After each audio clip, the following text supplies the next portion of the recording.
네, 제가 좀 전에 마라톤 대회를 끝내고 난 이후에 휴식에 대해서 좀 이야기를 드렸는데 어떻게 보면 약간 좀 개념적인 이야기라고 생각하실 수도 있고요. 좀 한편으로는 약간 철학적인 이야기 이렇게 생각을 하실 수도 있습니다. 그래서 이번에는 조금 더 실용적인 이야기를 좀 드리도록 하겠습니다. 자, 마라톤 대회가 끝나고 난 이후에 지금 3일 정도 지났는데요. 지금도 아직도 몸이 여기저기 아프신 분들은요. 앞으로 특히 휴식에 좀 유의해야 하시는 그런 분들이라고 생각하시면 돼요. 자, 그런 분들을 위해서 몇 가지 휴식에서 고려하셔야 될 점을 이야기 드리도록 하겠습니다. 첫 번째 저희가 좀 고민해야 될 부분은 음식입니다. 회복을 빨리 해주는, 회복을 도와주는 그런 음식들을 먹어야겠죠. 별다른 게 있는 건 아니고요. 마라톤을 하고 난 직후에는 굉장히 몸에 있는 여러 가지 영양소들이 굉장히 좀 부족한 그런 상태입니다. 그래서 5대 영양소를 충분히 섭취를 해 주셔야 되고요.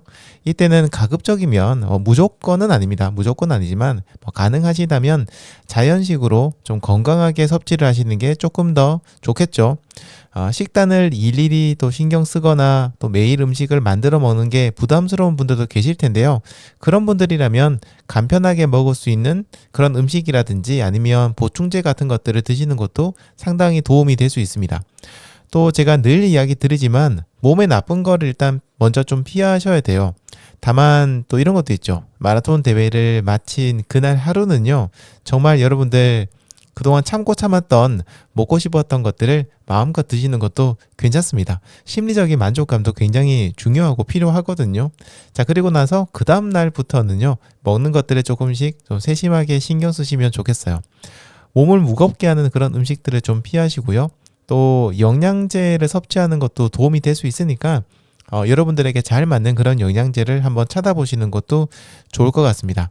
자, 그리고요, 마라톤을 끝내고 나면 이게 사람마다 좀 다르긴 하지만 많은 이게 좀 심하신 분들은 우리 몸에 있는 면역세포가 거의 절반 이상이 소진되는 그런 분들이 굉장히 많으시거든요. 그래서 이걸 끝내고 나서 감기에 걸리신 분들이 또 굉장히 많은 이유가 이런 면역세포가 굉장히 많이 파괴되기 때문입니다. 그래서 몸의 면역력을 엄청나게 낮추는 그런 행위이기 때문에 마라톤 대회를 끝내고 난 이후에는 면역력을 키우기 위한 그런 음식들을 찾아서 드시는 것도 좋은 방법이라고 생각을 해요. 자, 그리고 두 번째는 우리들의 일상생활에서의 행동입니다. 바른 자세를 취하는 것도 중요하고요. 그리고 몸에 무리가 가는 그런 동작들은 피하시는 게 좋아요. 저의 예를 들자면 아까 얘기 드린 것처럼 다리를 꼬아서 앉거나 양반 다리로 앉거나 무릎을 꿇고 앉는다든지 또 몸을 삐딱하게 이렇게 있는다든지 몸의 한쪽에만 어떤 하중을 주는 행동들 가방을 멜 때 한쪽만 맨다든지 이런 것들 있죠. 이런 것들은 가급적 당분간은 하지 않는 게 좋습니다. 걸음걸이를 걸으실 때도 최대한 편안하게 걸으시고요. 회복에 도움을 주는 부드러운 쿠셔닝의 어떤 그런 신발들을 신는 것도 도움이 될 수 있을 거예요. 의자에 앉아서 일을 하실 때도요, 마찬가지입니다. 바른 자세로 앉아서 이제 일을 하시도록 노력을 하시고요.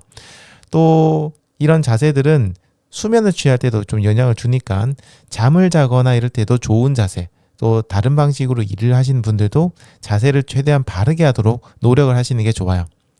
평소에 하던 동작이 아니라서 약간 이렇게 갑자기 바른 자세를 취하는 것이 굉장히 좀 답답하신 분들이 계세요. 사실 저도 이렇게 의자에 앉아서 일을 하다 보면 정자세로 앉아서 일을 하는 게 한 십몇 분만 지나고 나면 허리가 아프더라고요. 그러다 보면 저도 모르게 몸을 이렇게 옆으로 좀 꼬게 되거나 아니면 한쪽 다리를 올려서 이렇게 다리를 꼬아서 앉는 경우가 좀 있는데 평소라면 그게 그렇게 아주 심하게 문제가 될 만한 건 아니겠지만요. 마라톤 대회를 끝나고 나면 우리 몸의 근육은 모든 온 전신에 있는 근육들이 다 엉망이 되어 있는 상태이기 때문에요. 그때 이 근육이 정상으로 돌아오기 전까지 잘못된 자세로 있을 때는 훨씬 더 타격이 커질 수 있고 근육이 잘못될 수도 있습니다. 그래서 바른 행동을 하시는 것도 굉장히 중요하니까 이것도 좀 고심해 두시면 좋을 것 같고요. 세 번째는 수면입니다. 제가 정말 수백 번 강조해도 부족함이 없는 것이 바로 저는 수면이라고 생각하고요. 사실 저도 잘 못하지만 그래도 너무 중요해서 여러분들에게 계속해서 좀 얘기를 드리고 있어요. 그리고 이 수면에 있어서 시간도 중요하고 다 중요해요. 근데 정말 중요한 것은 수면의 질이라고 할 수 있습니다.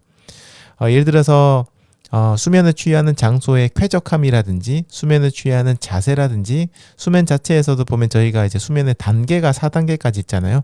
그런 단계가 좀 이렇게 몇 번 자면서 한 3번에서 4번 정도 반복이 되는데요. 그런 것들이 자연스럽게 반복이 되는지 이런 여러 가지 부분들에 있어서 저희들이 좀 신경을 써야 됩니다.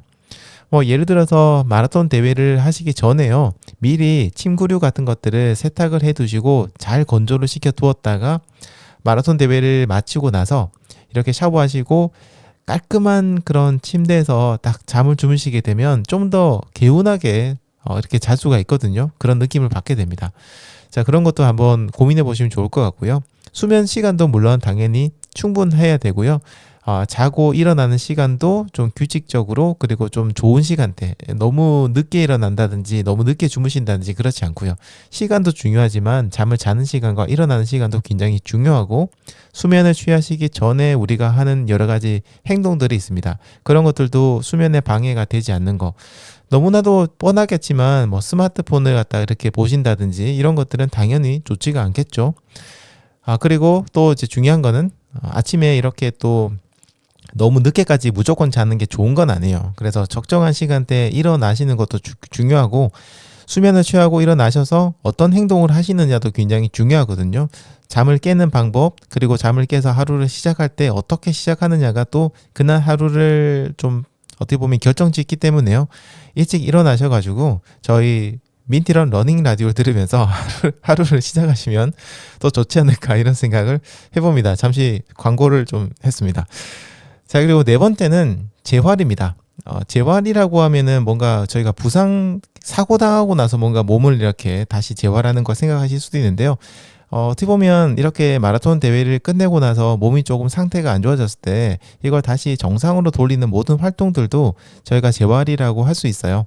이런 재활에는 적절한 운동이나 스트레칭이라든지 마사지라든지 여러 가지 것들이 다 포함이 됩니다. 평소에 하시던 샤워나 목욕 같은 경우에도 우리 재활에 굉장히 큰 영향을 주니까요. 이런 것들도 조금 더 신경을 쓰시면 좋습니다. 예를 들어서 마라톤 대회를 끝마치고 난 다음에 사우나 같은 데 가셔가지고요. 온탕하고 냉탕을 이렇게 왔다 갔다 반복해서 오고 가는 그런 걸 많이 하시는데 이런 것들도 굉장히 도움이 된다고 많이 알려져 있거든요. 이런 것들도 저희들이 재활하는 데 도움이 되고 또 평소에 저희가 사우나를 가기가 쉽지 않고 탕에서 뭔가 즐기기가 쉽지 않으니까요. 그런 경우에는 평소에 샤워를 하실 때 이렇게 샤워기에 물을 좀 따뜻한 물로 몸을 데피고 그 다음에 다시 찬물을 틀어서 근육통이 있는 부위에 좀 식혔다가 또 따뜻한 물로 씻고 이런 것들을 반복해서 하시는 것도 조금은 도움이 될 수도 있습니다. 저희 근육통에 바르는 젤 같은 거 있잖아요. 그런 것들을 구매하셔가지고 통증 부위에 적절한 시기에 쓰는 것도 도움이 되고요.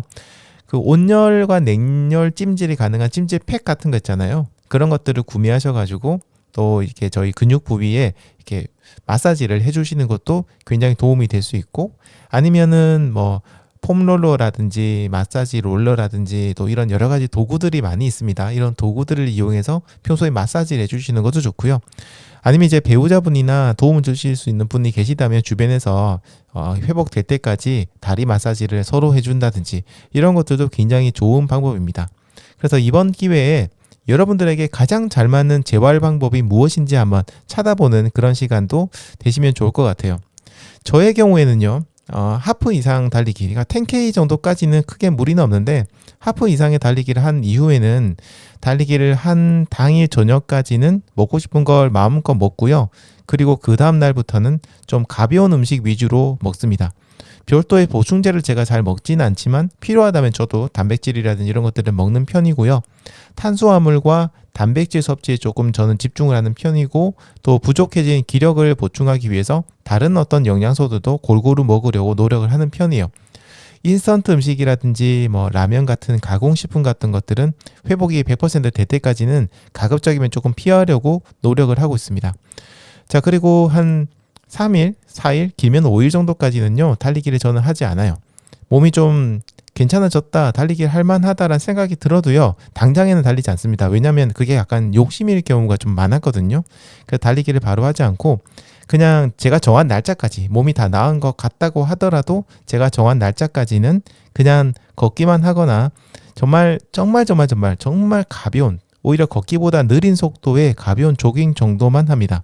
그리고 저는 아까도 얘기 드렸지만 앉아있는 자세가 저한테 굉장히 큰 영향을 준다는 걸 저는 많이 경험을 했거든요. 그래서 이걸 한번 알고 난 이후에는 이렇게 장거리를 달리고 난 이후에는 앉아있는 자세에 특히 신경을 굉장히 많이 쓰는 편입니다. 그냥 LSD 같은 걸 해도 보통 한 뭐 20몇 킬로, 30킬로 이렇게 달리잖아요. 그때도 편안하게 달리기를 하긴 했지만 혹시 모르니까 앉은 자세 같은 것들을 굉장히 신경 쓰는 편이에요.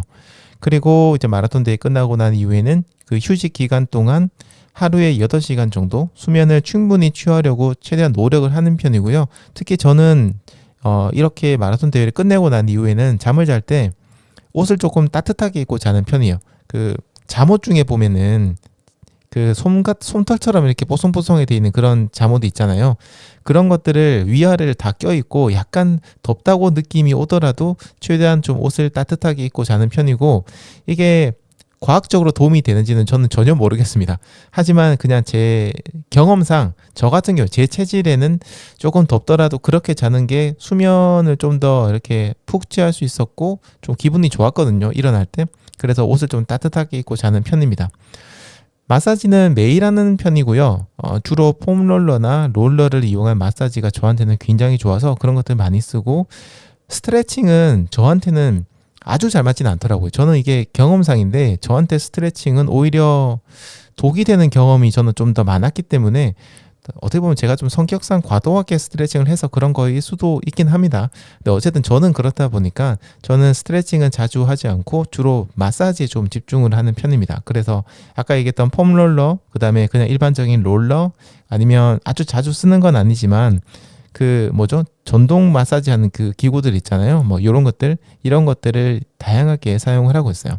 샤워를 할 때는 중간중간에 찬물로 하체 쪽에 아이싱을 하고 다시 따뜻한 물에 샤워하는 것들을 한 2번, 3번 반복하면서 샤워를 해주고요. 샤워를 저는 길게 하지 않고 최대한 빨리 끝내고 나옵니다. 이게 몸의 면역력이 떨어진 상태에서는요, 아무리 따뜻한 물에 샤워를 한다고 해도 길어지면 몸이 이렇게 에너지가 쭉쭉 빠지는 느낌이 좀 들더라고요. 그래서 저는 샤워는 최대한 빠르게 끝내고 이렇게 들어와서 몸을 바짝 말리고 옷 따뜻하게 입고 이렇게 있는 편입니다. 요거는 이제 저의 방식이고요. 여러분들은 또 여러분들만의 이런 회복하는 스타일이 분명히 있을 텐데, 그런 것들을 한번 이번 기회에 체감적으로 알고 계시지만 사실 정립을 해두신 분은 없을 거예요. 간단히 종이 하나 꺼내시고 나의 회복은 어떤가, 음식은 어떻게 하는지, 일반적인 활동, 행동은 어떻게 하는지, 수면은 어떻게 하는지, 그리고 재활은 어떻게 하는지, 이런 것들을 한번 여러분들이 정리를 해보시고요. 또 그런 것들을 오늘 뭐 댓글 같은 데 남겨주시면 다른 분들은 아, 이렇게 하시는구나, 이런 것을 보게 되면서 서로서로 좀 도움을 받으실 수도 있습니다. 저희가 생각하지 못했던 부분을 신경 써서 하시는 분들이 계시다면 아, 내가 저걸 빠뜨렸네 라고 이렇게 아실 수가 있는 거거든요. 네, 이런 것들도 오늘 댓글을 통해서 많이 서로 경험을 나눠주시면 좋을 것 같아요.